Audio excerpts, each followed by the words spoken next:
ভোগান্তি তো আমাকে গরিবের ভোগান্তি কেন 1 লিটার তেলে 20 টাকা বাড়াইছে, এমনি তো বাড়ান্তি আরও বাড়াইছে। তাহলে আজকাল 2 টাকা হইতো 1 টাকা হইতো তো মনের বুঝানো যাইতো, কিন্তু 1 লিটার তেলে 20 টাকা বাড়ছে।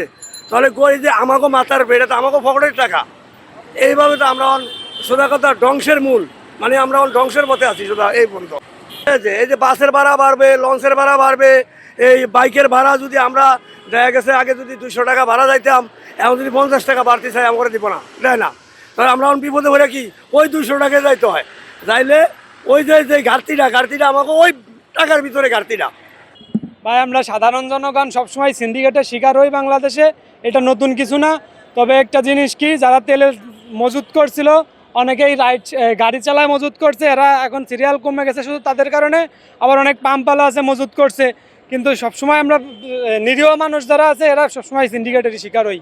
আর অনেক পাম্পে দেখবেন আপনি, প্রত্যেকটা পাম্পে আপনার ভাই ব্রাদার আছে, ভাই ব্রাদারের লাইন। আপনি এই পাম্পেও যান, দেখেন এই পাম্পে ওই উল্টো পাশে ভাই ব্রাদারের লাইন, ভিআইপির লাইন, ভাই ব্রাদার বলতে গেলে। আর এইদিকে যান দেখেন কল্যাণপুর ছাড়া হয়ে গেছে, শুধু সাধারণ জনগণ।